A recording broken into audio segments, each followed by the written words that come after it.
Okay, hello everybody. It's a pleasure to be back with you again with this new season. I feel like a Netflix star. Let me start with on this Friday with a energizing note. So thank you very much to everyone. Thank you very much to the French INSEAD Alumni Association for inviting us and partnering with BCG on this masterclasses about leadership and much more, the new normal and how the path forward should be. Let me thank very warmly Claude Perrol, who is heading career management for the association that has been hosting us and supporting us in these master classes since the start.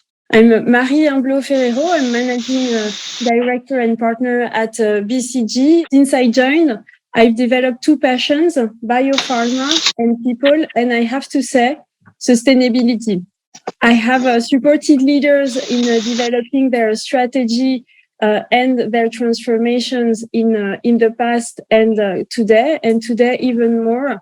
As you could see, world is changing fast, and we need to adapt quite strongly. With my colleague Fanny, that I would present in a minute, we are developing some research on leaders and generative leaders specifically, how we can move to from extractive to generative and how the world can be healed from that. First of all, let me welcome Flore Vasseur. I was talking about Netflix stars. She is actually a true star. Flore writes books, narrative fictions, portraits, stories, documentaries, TV series. She is also a mother of two. She wants to shed light on the ideas and the souls of those activists, artists, whistleblowers, dreaming big and doing good. I had met and written on many of them. Not going into detail, our current work is Bigger Than Us, first documentary feature film. Maybe some of you have been able to actually watch the movie, and it would be interesting in the breakout to hear from you on this. So she's working and she's supporting young activists aged from 18 to 25, fighting for human rights, climate, freedom of expression, social justice, access to education, or food for all over the world. Thanks so much for being with us, Flore. Let me also welcome warmly Winnie Tushabe, one of the field protagonists. She teaches permaculture to poor families in Uganda. She launched YICE, an initiative to teach the poorest people, refugees in Uganda, the basics of permaculture so that they can survive on lands destroyed by pesticides. Food security and the development or bartering and petty trade enables them to secure their children's access to school. Winnie looks after 900 families and has created more than 50 jobs for young people and women. For Winnie, the future of her country depends on agriculture that respects the earth. Thank you very much for being here with us. Also, Quentin is a project leader within BCG. He's been involved in the past in numerous projects on sustainability, climate change. He's his patient. He also has been at the beginnings of the internal collective Go Green within BCG that is pushing for more sustainability within the firm. And he's trying hard and generating a lot of enthusiasm within the group that he's having many more people involved since the past years. Thank you for being here. And last but not least, Fanny Potier, my partner in crime here, 2001 INSEAD MBA and partner and director at BCG. She has a long experience in people and leadership and strategy, and she is convinced that the human factor is at the heart of innovative, agile, and sustainable organization. She's also been working with artists and creatives for more than 20 years, bringing the rational and the emotional intuitive into her work. So as I was alluding to in my introduction, the world is in shambles. We are part of the problem, every one of us as individual and our firms. And today we wanted to really reflect. I hope that some of you have watched the film Bigger Than Us. We wanted to reflect on the path forward, on what is ahead of us, how we can be also part of the solution. Fanny, let me start with you. We will talk somehow about activism, right? I will just launch the word now, and which is by definition the practice that promotes direct action to have a tangible impact. So why talk about activism today in this context of generative leadership? Thank you, Marie. Hi, everybody. So let me just start with a quick reminder, because I see that we have a lot of new friends in this masterclass. So as Marie was saying, we've been advocating and researching on generative leadership for now couple of years, and let me just remind you of what generative leadership stands for. First of all, generative leaders, they work in diverse teams that try to represent the voices of different stakeholder groups. They seek as one team to recreate resources for the planet, the people, society. They of course have to pay attention to financial shareholders, but this is about achieving kind of a different balance. They also balance their action across the head, the heart, and the hands, as we've discussed before in prior masterclass. Now, what we're doing with Marie and others is to bring that to life, and we are very pleased that there are many generative leaders already acting in the world. So we recognize as well that this is a journey. And that requires leaders to change their beliefs. They have to unlearn some extractive ways of leading. And, you know, I don't dissociate myself from leaders who have to do a journey there, because we have been grown with a number of framework and referentials which were associated to what we coin as extractive ways of working or ways of leading, and we need to rewire new generative habits by acting and contributing. So this is why we wanted to start this new serie, where again we will try to make it live and to make it tangible to you what generative leadership is about. We wanted to recognize that this is the beginning of a journey, and I see that there are many of us that are actually quite disorientated. There's a lot of anxiety in the world today, and many people are kind of stuck in a circle of inhibition, in denial, and sometimes of blaming others, which prevents us from acting as human beings. And what we want to do is to bring back some sense of action, some sense of control amidst this high degree of uncertainty where we are all in. And you probably know that one of the biggest levers for human change is coming from what I call social pressure, or from role modeling, either positively or negatively. So the famous, oh, I so want to be like that. Oh, I absolutely don't want to be like that.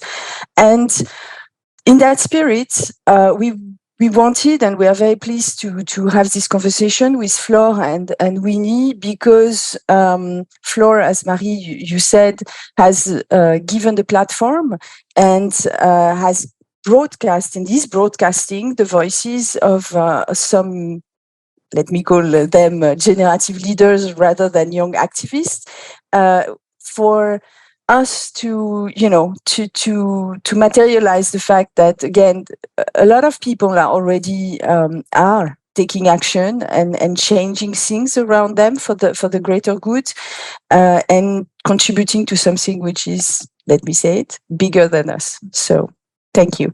Thank you, Fanny. Flore, can you please introduce your background and tell us what led you to Bigger Than Us? Yes, hello everybody. Thank you for having us. Indeed, this is key, the role modeling and how we perceive our role in this very moment of us. So my name is Flore Vasseur. I'm the director of this film and also of others. My background is like yours. Well, I was in a sister institution. I was in HEC. I graduated at the end of the last century. I was an entrepreneur. I started my career in New York as an entrepreneur. I had a startup up there. So I started quick, you know, and I had the full experience of launching a startup during the first internet bubble.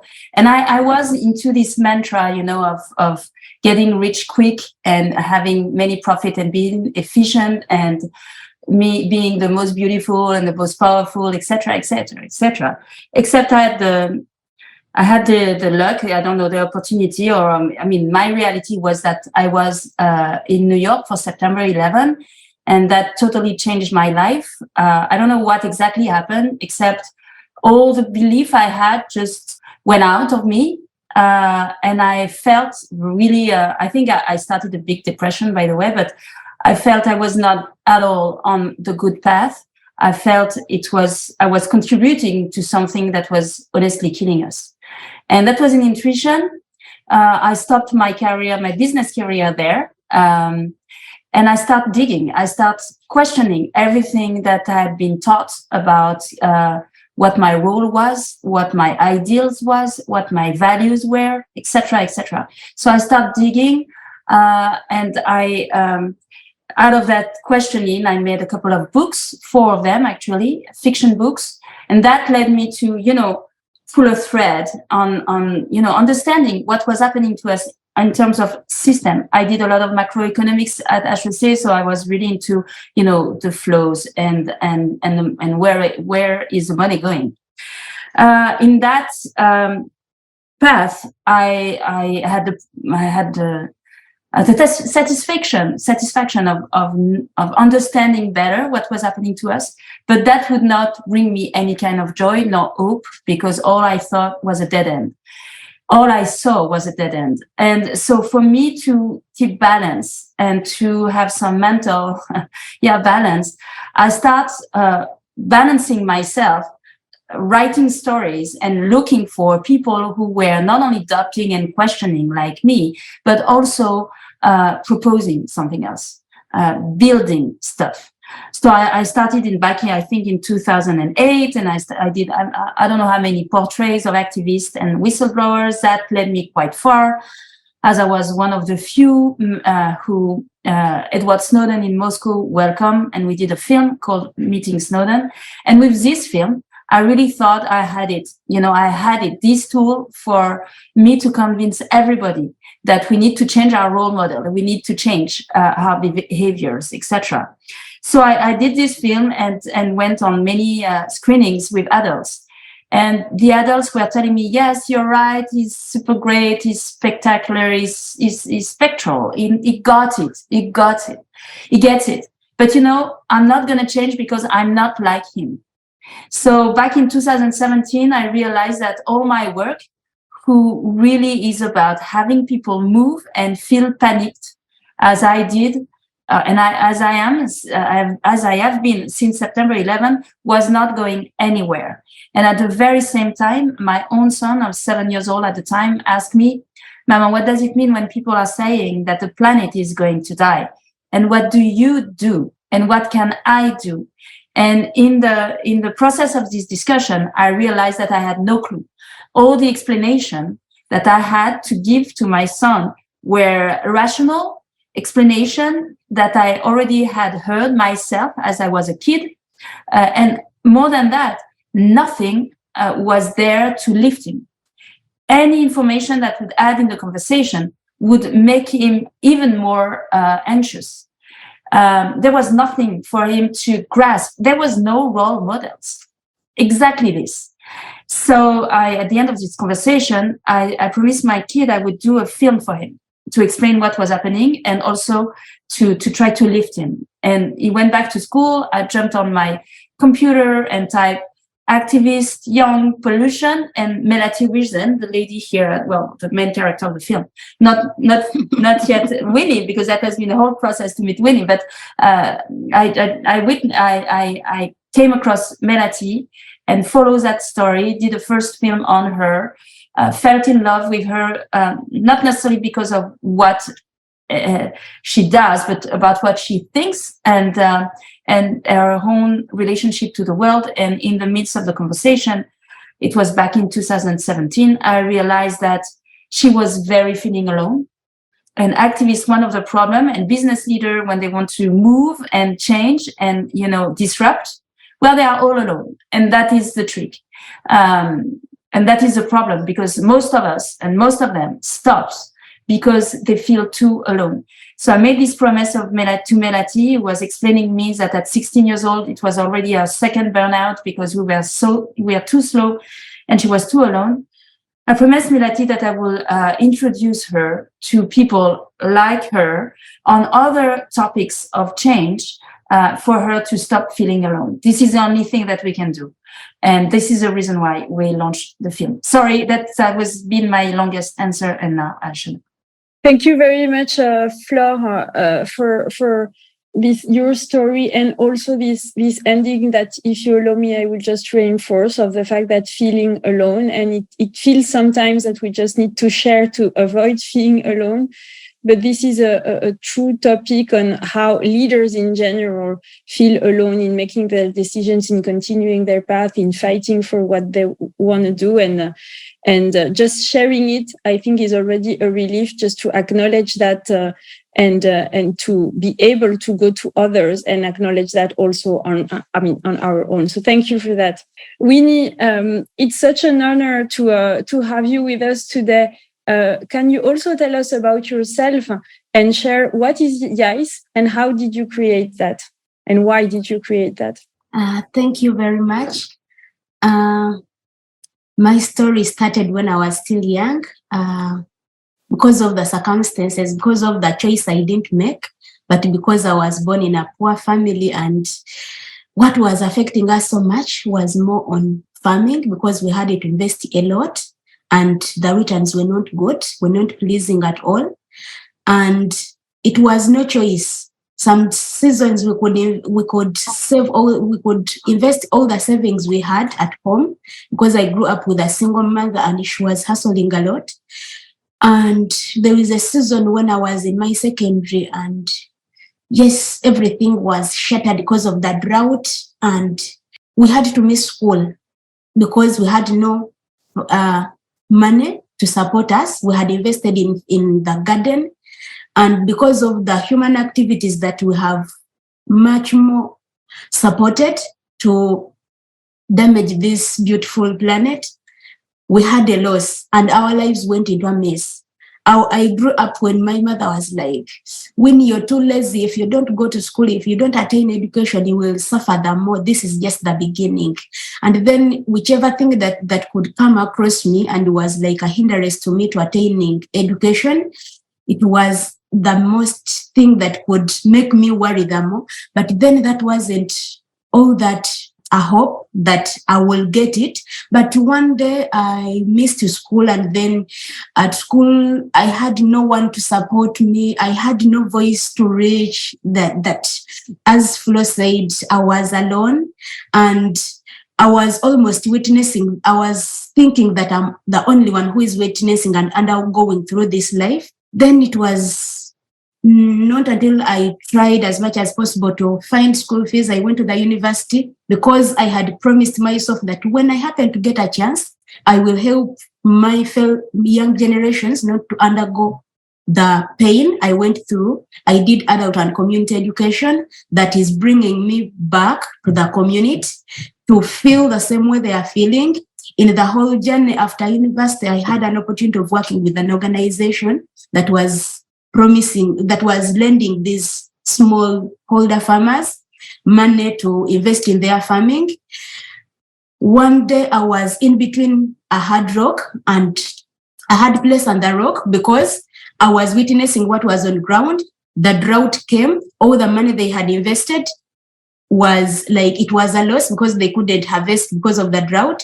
Then the fund, I was like, I need my money. And then these people were explaining me, and even not explaining, I was witnessing. So I was feeling both sides and their pain, because these people, the funder wanted money and the community were in a total mess. It was then going into depression and always forcing me to think how we should help, how we can help these people. It's in 2016, I met a friend who had practiced permaculture and introduced me to this theory.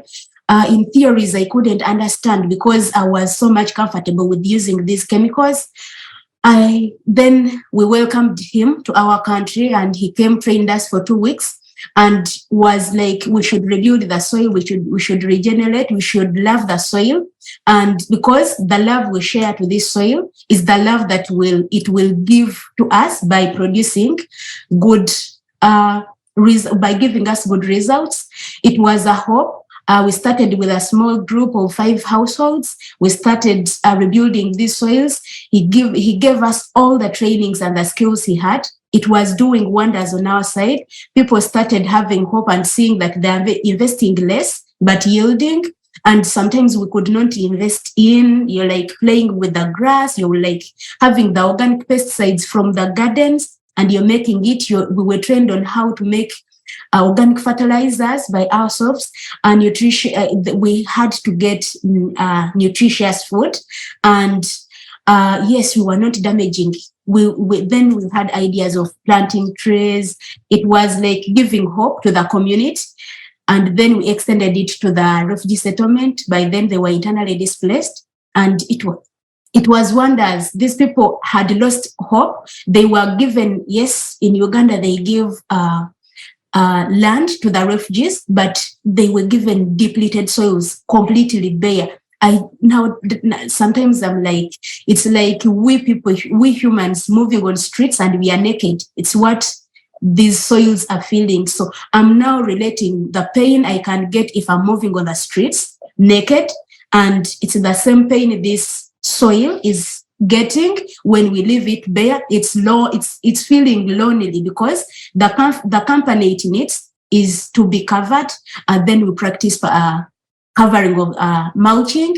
It is feeling lonely because it has no company with the trees, because those are the things that are giving the soil the comfort of producing.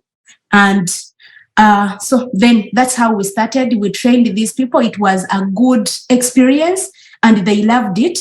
When after 1 year of the film, it's when these people had established their lives. They had enough for their family, and some had started selling the surplus and earn a living, and it was building their hope. It used to put a smile on my face.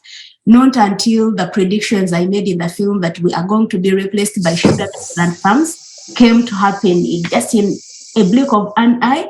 3 years down the road, part of the garden has been destroyed. It was graded, especially where you saw we were practicing this organic, where the lady was mentioning or demonstrating how we do it. It was graded. They are having plans of putting sugar canes. Some of the people you've seen in the film, it's started to report that their lives are no more because of the land grabbing, because of they are now shattered. They are in 2 pieces. We cannot rebuild their hopes. Some have run for safety. And I was almost losing hope. But then I remembered what Mary is doing. I didn't involve in politics, but then I changed my mind of going to a bigger refugee settlement, and that is Nachi Valley, where we are having more than 1,040 people that are already established. And every Monday, because of the war in DRC, every Monday they bring more than 100. So it's like a big community of new people that are almost in 2 pieces. And we had this training with them. At first, it wasn't a good idea. They didn't buy because they had lost hope, East-West Center. And when we started, we had a target of reaching 100 households because of the funds we had. I'm happy reporting every time that the project is ending this month, and we have reached 342 households. On average, we are looking at having every household being with 4 to 5 members in the family. So it's to me, it's a smile already, because these people have started selling again. They have started doing it with love and passion. Even we have trained the refugees themselves to continue disseminating the information as our plan of sustainability. in the places maybe when we'll be not having funds and we cannot reach the bigger platform. I mean the many people.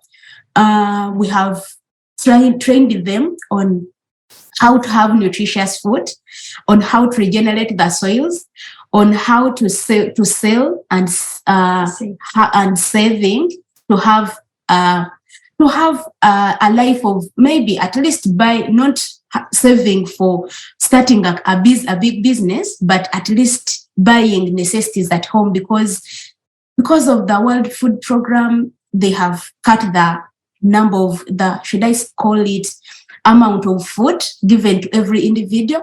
It's sad that in a month they are given like $5. So it's just a little thing for someone to live for a month. But when they buy food, it's like buying portion beans. It's little, but we add on these vegetables we give them. They have a complete meal. It is nutritious. And they are selling. Now they are having hope. We have plans of extending these trainings to more and more, because the settlements are many, and we want to add to extend the trainings to other refugee settlements. And because of those plans, we have even got an idea of starting a learning center to extend, to deliver these trainings to many people, not only reaching them in their households, because sometimes we'll be limited, but those that will have this urge of learning more about permaculture and loving nature and know how they can give back to the soils. We are establishing a generative learning center near the settlement where we shot the film from. And we have started. Because of the film, it brought me to realize we are dumping a lot of plastics in our country. And we have started, we established a building. It will be our learning center. And it can accommodate like 100 people. And it is built out of plastic bottles. We have encouraged people to collect. We are giving them a little token to do this work, but now they have realized that we cannot only dump this plastic, we can make it into use. And in so doing, we are giving love to the nature, to the soils, because we used to dump. In Uganda, it's not a crime to dump every plastic. You're having the plastic bags, the plastic bottles everywhere, but now they are now being put into use. People have started collecting. They are making different use of it. Some are making, establishing houses for their families. Some, at least, they are making some decorations out of this plastic so that we create this huge change in our country. That is my story, and that's how I'm doing it back in Uganda. Thank you. Thank you so much, Winnie, and we can feel the emotion that you have in this journey, and I hope we're able with this. I was going to say small masterclass to give you some energy back to support what you're doing. Thank you for that. I will now turn to Quentin. And Quentin, I've known you since you arrived at BCG as a very young consultant, and witness your journey trying to join both ends on the consulting side and on your trajectory of sustainability development. Can you tell us about yourself and your journey as a corporate activist? Yes, thanks, Marie. And maybe first, I was quite emotional of the testimony of Winnie, and when I looked at the, and so I'm happy to meet you, even if it's meeting you. And I remember, I would talk about activists within companies, and I remember when I saw the movie, having felt like a great humility. It's what I see from the thousands of people I see engaging in companies or in Europe. It's already hard to spend more time that you have with your job to try to make a change. And I felt like an immense humility with the stories of Winnie and other activists that are not in the same starting situations as we are, and we have the same drive, hope, and resilience. So this is how I felt. So thanks for sharing that. The story I will share is a little bit of a different angle. Indeed, so my trajectory, I arrived at BCG 7 years ago, a young ex-student from engineering and business. And so I started in the consulting world, doing the whole bunch of consulting projects. And I had a project on food systems, by the way, and I was already close to this kind of thematics. I grew up in Chambéry in the Alps. So I'm quite close to the mountain, and I often go there. But then doing these projects it was 2015. I started to learn more about the food system on more the theoretical point of view compared to what you had, Winnie. And I realized that just like it's not specified, the system was to change overall. And so I had this kind of vertigo on. And when you say it's for food systems, then you go, it's for all the systems that we have. And so I had this kind of vertigo, which took some months to metabolize, if I may, by listening a lot of podcasts, reading a lot, having a lot of conversation. And it's a vertigo of, okay, we need to change kind of basically everything. And it's just too big. It's just too big for to appropriate it and to manage it as one person. And for me, it created like a period of, Flore, you say depression. Yes, it can be close to that, where you feel powerless.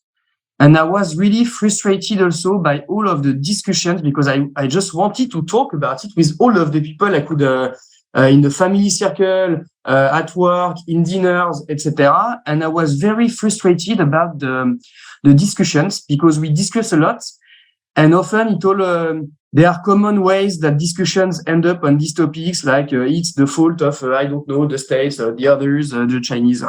I don't know. It's just an illustration of what I heard, and I was leaving that so that okay, we have this big problem. I don't feel empowered to do anything about it because it's just too big. And you're searching for kind of what if we draw the solution? What would be the ideal solutions? And that so you're doing circles in your mind. And at some point, after a casual meeting, a casual person somewhere, he said that to convince people, the best way is to give enthusiasm and to show by example. And I was like, okay. And really it struck me. And I came back saying, okay, I will go back to my work. It was during the holidays period.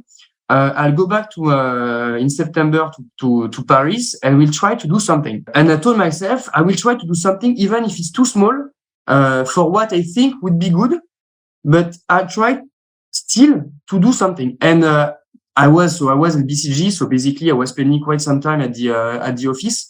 And I told myself, okay, I will try to do something at the office, because this is where I know how the rules of what can be changed at the office, because I live in it, and because if I change people in the office, I have a leverage on. At times there was 600 people at BCG, and if we change the company, or if we participate to change a little bit the company, even in the culture, in the business it is doing, is going to have a much more impact indirectly. And so I started with 3 people by putting water fountains in one floor of the office. So basically, this is how we started, really small, because this is what we could do at this time. And honestly, that's super small, but the plan, not the plan, but the intent at the beginning was do something in your perimeter of action and try to make it grow. And basically, from 3, we created what I call now a collective, so a grassroots, informal group of employees who is gathering their forces to do whatever action they can to do something which is bigger than them and bigger with time. And I do the story super short, but basically we went from 5 to 20 to 50 to 100.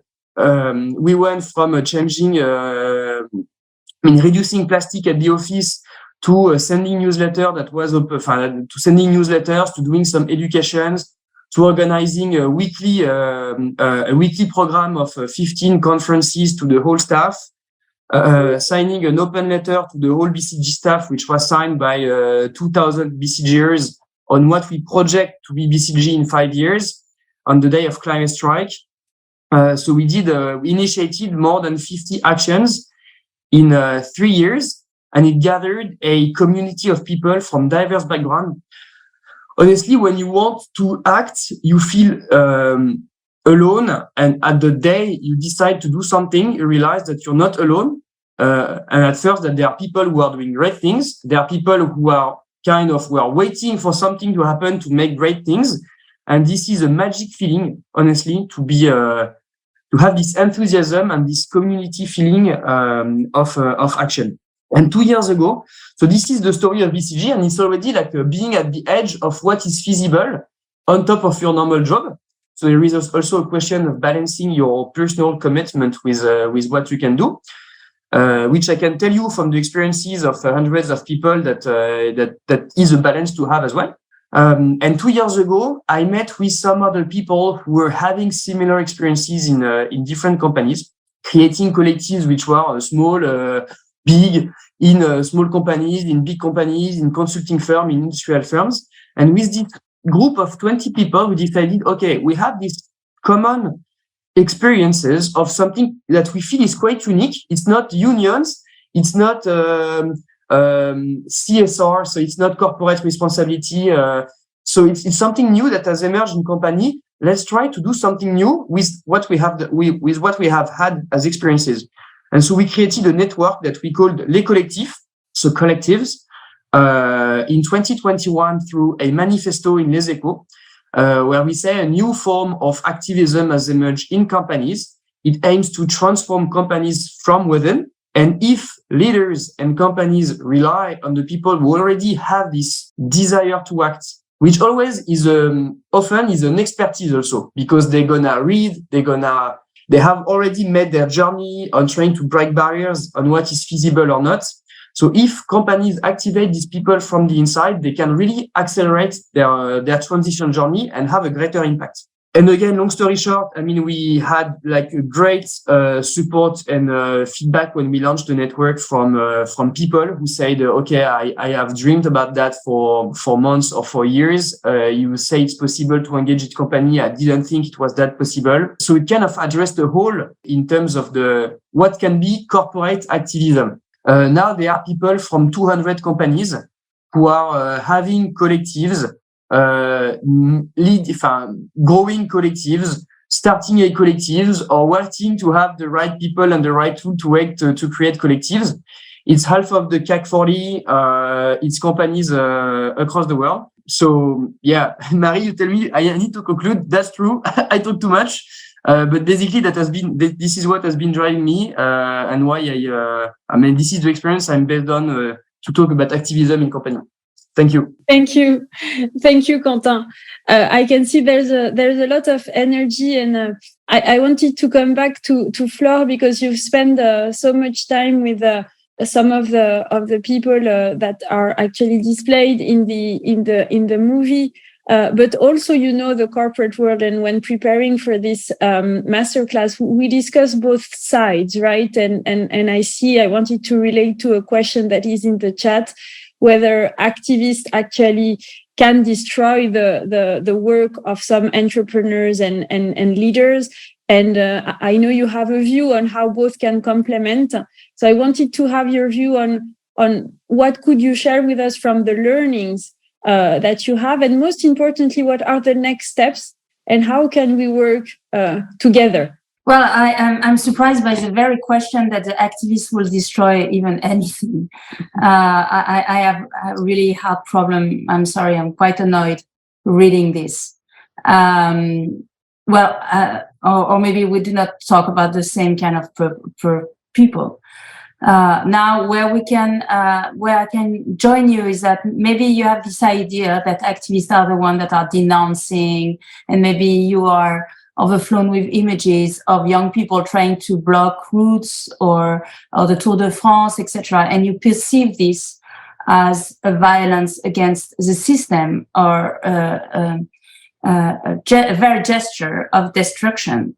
But first of all, I'm not thinking that way. I'm thinking these people are just trying to alert us and stop us in our rat race, where we will not even consider each other all the time or not anything. So it's just a sign for us to realize the level of violence we are in. Secondly, so that's one very small, by the way, proportion of people that are moving and people that are trying to do things. And I really, into my life, I've been trying to denounce the violence of the system through my previous work. And it's true that it has been a decision of mine to really focus on those that were building things. But that's a choice. That's a choice. And that's the same choice that you have in front of you of what are you going to do next and who are you and who do you want to be. So that's really intimate. But it's true that I'm not favoring this type of action anymore, even though I understand where this is coming from. And again, this is just for us to realize and to stop and to consider. Then it's true that through the film and everything that I do, I'm trying to lift people. We can spend ages trying to denounce the system. We can spend ages pointing at the system. Again, the only question that matters, and you have heard about Winnie's story, it's about what you do to survive. That was her story, or even to survive mentally. And I have the great pleasure of taking the film with me in companies, like a lot, really a lot. And I'm very happy to see that this very discussion of our destruction through our behavior and our belief is a discussion that we can have everywhere. Because it's an intimate decision of using our time and our body and our power to keep on, nurturing this trend or doing something else. But the activists I know are building stuff, and they are saving lives, and they are saving dignity, and for me, they are the true heroes of the time. You're talking about role model; these are role models, and all my work is about establishing this new, not narrative, because this is a reality. I hate the word narrative. Because these are real persons, these are real trauma, these are real action and risks, and we have to stop hiding between concepts and data and everything to realize that this is us. Like Winnie is me, I am Winnie. I mean, we are all in this together. And if there's anything that have proved us this interconnection of everything that happens everywhere, but the interconnection between all of us. This is COVID. During COVID, if you were sick, I was sick. If I was sick, you were getting sick. Well, this is happening all the time, except we do not see it. So this very idea of, separation, this very idea of us and them, this very idea of me and Winnie, is no more, is no more valid. This is about us, and everything matters. And so my urge to you is use your position, like Quentin is doing. Use your position. Listen, consider your pain, consider your dissonance, and care for it. And it's all about the consideration that you have for yourself and for the people around you. And it's true that it doesn't need to be big. It doesn't need to be overseen. It doesn't need to be a big plan. I know you're trained. I know where you're coming from. I know you're trained to have impact, to think big, to think about scalability, etc. Except the impact is all about having the first step and then the second, and it's about a learning curve. If we had a solution about what we should be doing, well, you would be implementing it. The problem is we do not have the solution. Well, I think we have. What we do not have is a culture. What we do not have is a set of incentive to reward this kind of action properly. Because the truth is that Winnie is doing that all alone, and if nobody is paying attention, she's going to stay all alone. Why don't we establish that this is the new? Why don't we establish that this is the most important thing ever? Restoring dignity and food security for the most vulnerable? Is there anything that matters more? When are we going to learn that Uganda and Africa, what is happening there is not the past. This is our future. They are pioneering solution. Why aren't we listening? This is my sorry, I'm getting quite annoyed, but this is my take on this. Thank you, thank you, Flore. And I guess I can't just reinforce your message of acting. I like what you said on the big but small matters when it's also persistence. I can say it's maybe sometimes like in sports, you just need to do your routine, and that sometimes is better than just thinking big but not acting that much. Winnie, back to you. You also feel strong about the emotion. We could sense that because you truly live it from the inside. It's, as you said, Flore, not just a concept. In just a few words, because we're also reaching to the end of the discussion, and like to go through breakouts, where from your perspective and from what you've seen also in the past days here with us, where would you recommend us to start? And what are the watch outs, or maybe the genuine things we would like to do, but that wouldn't work that much? What would be your kind of true advice and gift for us as a feedback? Thank you very much. Number one, I'll try to summarize. Number one, I've seen you're having the platforms, you have internet, we can all sing one song with different actions, and it will reach every place. For example, you will do the talk, I do the action, it will be the same song, same words, different languages to people to understand, but it will all matter. It will all mean the same. We have all contributed to this thing, because if we don't do that, if you're this side and you have internet, you have platforms, you can talk. We can change. Maybe if we sing the same version for the implementers, for those that are above us, that can put these things into happening, can hear one song and they'll be like, why is everyone singing the same song? Maybe it's when they will, I call it waking up from the deep sleep they are in, to realize what the mess we have created, and maybe do something that will help us, because it is far from France right now, but in our side, it's us, and we are in the same boat. To me, I say we are in the same boat. It needs just balance. If we don't balance, it will be a matter of I sinking first, but you will come next. Thank you, Winnie. Quentin, same question. How can we deploy our courage to act within our companies, and what are the benefits and the hurdles? Maybe I'll come back to the question on activism, because I saw the question in the chat, and sometimes, yesterday night before to prepare, I rechecked the definition of activism, and at the end, I think we're using this word in a way which is not really the way it has been put up. The definition of activism is it's kind of an ethics of life where you prioritize, you choose, and you think that the truth and the results will come first by acting and doing some things. So it has, by the definition of it, it's more an ethics of life where you have a good focus on action. And I think in that way, we refocalize a little bit the debate that we can have on activism as an ethics versus what we project it can be. So I think it's quite helpful to. I found it helpful when I see this kind of discussions and the words that nobody's talking the same, is having the same definitions to like reground it on what it is and where does it come from, and on how to act.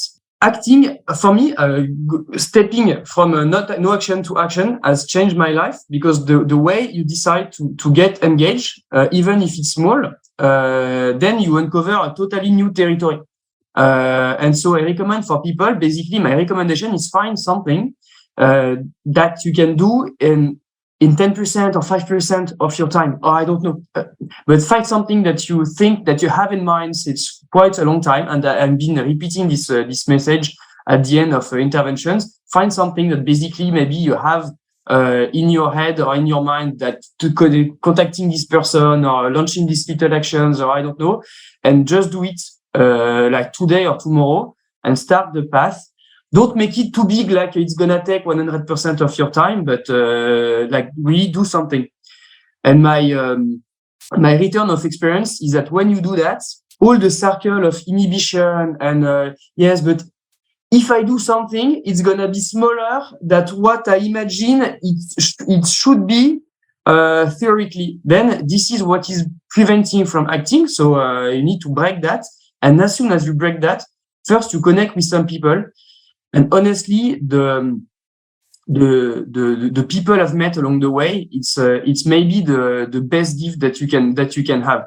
You meet with people that you would have never crossed with by the mere fact of having said one moment, I will do that. And the tangible example, I mean, there is an example today with Flore and Winnie, and we had a conference with Flore last week at BCG. Our paths crossed because of that, and that's absolutely wonderful. Maybe one day I'll see Winnie, and at BCG, just for a more practical example at BCG, we could connect and network together people from different, and I see that in other collective from different services that normally in the day-to-day life don't really talk to each other. It's really formal, like in companies. So you recreate also a sense of humanity, which is for me where it's gonna. This is how these topics will scale. There will be measures, laws, reporting, etc. There will be all of that, but at the end, it's also a more mass change. So yeah, my advice is like, do something, and by doing, when your head is thick, occupy your hands, and it works. Thank you very much. It was really wonderful to have you here and listening to your stories. I will turn now to Fanny. Can you wrap up on all of what has been said, which is maybe a challenge, but just a few words on how we can get the courage to act, to move from individual action to collective impact. There is in the chat a question on activism, which obviously it's tough to have great ideals and implement that, put them back into real life. But I guess that that's part of the conclusion, and I would like to just give you a voice on how we can act and take action after this masterclass. Yeah. So first of all, I'm very humbled. So I'll try to. It's a really hard thing to do, to wrap up a conversation like this one. So I want to thank all of you, Quentin, Flore, Winnie, Marie, because we all came in this room and all of you participating, and then we'll have the breakouts with our own intent to do something, and we all doing things, coming with a different intimate starting point, as you were saying, Flore. And the conversation became very passionate because those are everything related to our intent to act and try to do something is, again, extremely personal, intimate, and emotional. So you can hear my voice. So I don't want to cry because I don't have anything to cry about. I'm very joyful, actually. And I just want to finish with where I started. I think to keep it short, we are very inspired by others. Okay, so if you're a leader, smile and people will smile back. Okay, if you act with kindness, if you do something, share it, and people will do something which will be inspirational for others. So that's just what I want to do. And I want to take something that you said at the beginning, that we are not alone. There are a lot of people doing things and inspiring others and acting, as you were saying, Winnie and Quentin and Flore. And we can all contribute. I was reflecting a lot on the word activist as well. We had some discussions about that. It's a very loaded word, is my take from this conversation. I would offer, I see my friend Rima in the room, I would offer something that she gave me at some point, which is, let us all contribute. We are all interconnected anyway. Let's stop to deny, to go towards you, Flore, the fact that all of that is real. We're all part of it.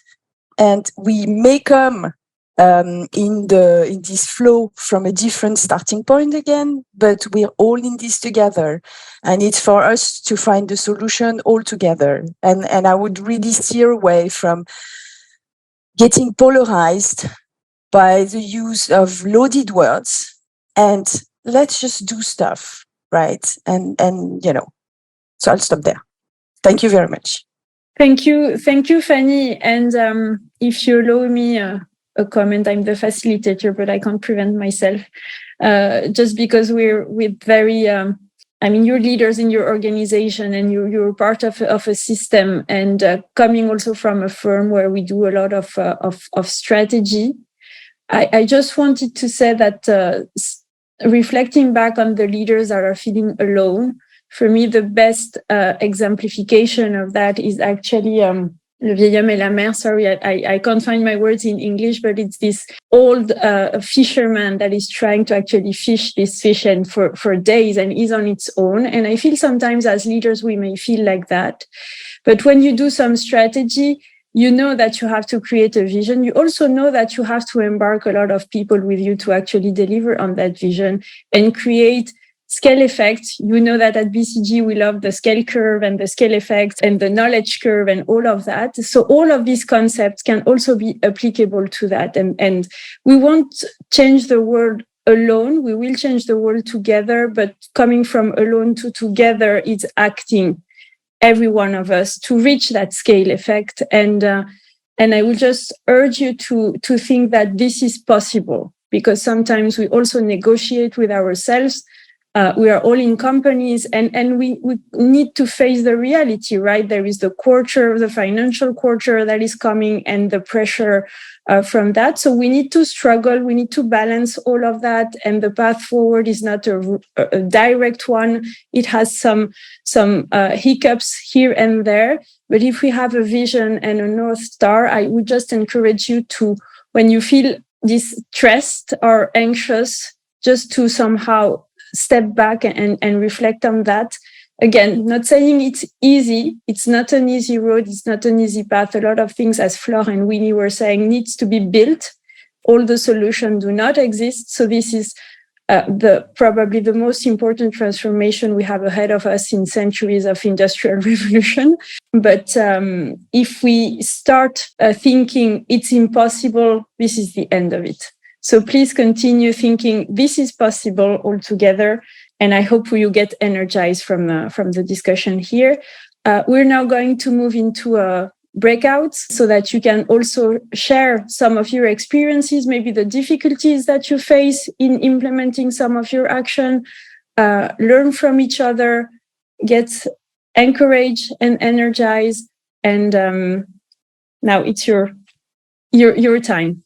Thanks a lot, everyone.